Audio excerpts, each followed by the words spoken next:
Hi, my name is Bill Barney. I'm with Community Dish in Pahrump, Nevada. I'm an SBCA licensed installer, that's Satellite Broadcast Communications Association, and I'd like to help you with your satellite installation.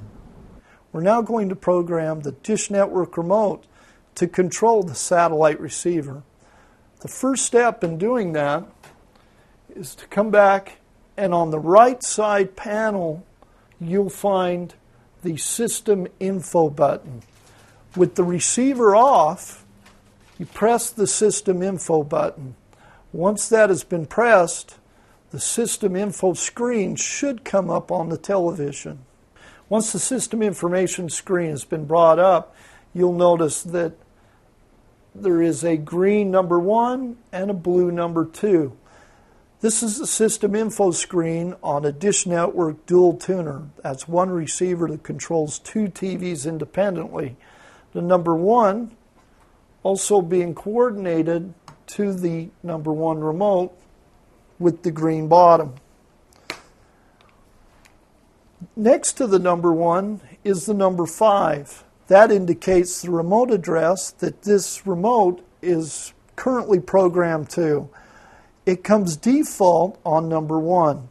We're going to change that address by holding the SAT button down on the upper left-hand corner of the remote. Press and hold the SAT button. It's a mode button on the top part of the remote. It's on the left-hand side of the remote, reading left to right. It's the first button in the line of mode buttons. Press and hold it till all the other mode buttons turn red. Once they turn red, release the button. The SAT button will be flashing. Pick a number between 1 and 14. We're going to use the number 3. Press the number 3, then pound to lock that code in. Once it is flashed 3 times, press record 3 times on your remote. Then look at the remote number on the System Info screen and make sure that it has changed to the corresponding number that you pressed on your Dish Network remote. And that completes programming the satellite remote to the satellite receiver.